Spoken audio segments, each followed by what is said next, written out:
오늘 말씀은 에베소서 1장 1절부터 7절, 제목은 하늘에 속한 신령한 복입니다. 에베소서는 옥중 서신 중에 한 권입니다. 에베소는 당시 아시아의 중심 역할을 했습니다. 로마 제국에서 아시아의 수도 역할을 했기 때문이죠. 바울은 3차 전도 여행 때에 이곳에 2년 3개월 머물렀는데 그 유명한 두란노 서원에서 사역을 했습니다. 지금도 에베소에 가면 남겨진 유적들이 엄청 많습니다. 그 규모도 대단하고요. 어떻게 2000년 전에 저러한 규모의 도시를 만들 수 있었을까 싶을 정도입니다. 이렇게 중요한 역할을 했던 곳이기에 바울이 이곳에 오랫동안 머문 것은 당연했겠죠. 당연히 로마엔 이방 신들을 섬기는 우상들이 가득했습니다. 유일신과는 거리가 멀었죠. 그러했기에 바울은 더욱 이곳에서 복음을 전하려 했을 겁니다. 바로 그러한 흔적이 에베소서 속에 고스란히 남아 있는 겁니다. 바울은 가장 먼저 하늘에 속한 신령한 복에 대해 3절에서 말씀합니다. 이 복은 주 예수 그리스도의 아버지께서 그리스도 안에 둔 것이라고 했습니다. 당시 로마는 땅에 속한 복의 상징과도 같았습니다. 바로 그곳에서 진짜 복은 땅의 복이 아니라 신령한 복이라고 한 거죠. 그러면서 이 복은 예수 그리스도 안에 있다고 했습니다. 예수가 유일한 복의 근원임을 설파했던 겁니다. 또한 이 복은 누구에게나 전해지는 것이 아니라고 했습니다. 4절, 곧 창세 전에 그리스도 안에서 우리를 택하사 우리로 사랑 안에서 그 앞에 거룩하고 흠이 없게 하시려고. 택하사, 즉 선택받은 자들만의 것이라는 겁니다.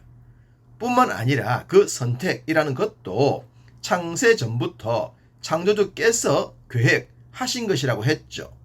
아주 거대한 스케일을 이야기합니다.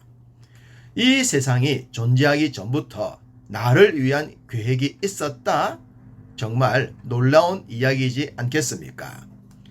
사람들은 세상이 창조되었다는 것도 모르는데 말입니다. 이렇게 창조 전부터 설계가 된 내용의 핵심은 선택받은 자들이 하나님의 아들이 되게 함이라고 했습니다. 하나님의 아들이 된다. 이것 또한 놀랍지 않겠습니까? 어떻게 피조물이 창조주와 같아질 수 있겠습니까? 사람들이 신을 섬기는 이유가 뭘까요? 신처럼 되고 싶기 때문입니다. 신이 되면 사람과는 다른 삶을 살 수 있기 때문이죠. 그러나 그것은 불가능합니다. 그래서 무조건 신만 섬기는 삶을 살죠. 그것도 많은 신들을 말입니다. 그러면 섬기는 신들 중에서 자기에게 좋은 것을 줄 것이라고 믿는 겁니다. 이런 생각에 바울은 하나님의 아들이 된다고 했으니 놀라운 거죠. 사람들이 다양한 신을 섬기면서 신처럼 되고 싶어 하지만 복음은 그런 내용을 전하지 않습니다. 우리가 하나님의 아들이 된다는 것은 신처럼 사는 것이 아니라 하나님께서 우리에게 주신 은혜의 영광을 찬송하는 삶을 의미합니다. 우리가 피조물인 것을 인정하는 것이죠. 또한 그런 피조물이 창조주의 선택을 받았고 창조주를 찬양하며 창조주와 동행하는 삶이 창조주의 아들이 된 영광이라는 겁니다. 그리고 이 내용의 핵심엔 죄 사함이라는 놀라운 은혜가 들어 있습니다. 7절, 우리는 그리스도 안에서 그의 은혜의 풍성함을 따라 그의 피로 말미암아 속량 곧 죄 사함을 받았느니라. 자신이 죄인인 것도 모르는데 죄 사함을 이해하겠습니까? 그리스도도 모르는데 그리스도의 대속의 피를 이해할 수가 있을까요? 당연히 모릅니다.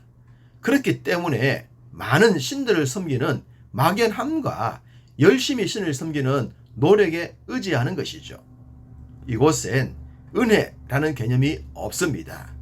또한 죄 용서함도 대속의 개념도 없죠. 이렇게 인생이 아무리 노력을 해도 이룰 수 없는 영역을 바울은 그리스도를 통해 전했습니다. 그리스도를 알아야만 신령한 복도 알게 되고 어떤 삶이 진짜 복인지도 알게 되죠. 이방신의 중심인 에베소를 향해 전했던 메시지가 우리에게 은혜요, 복음이 됨이 그저 감사입니다. 오늘도 이 신령한 복 마음껏 누리면서 살아가시기를 간절히 소망합니다.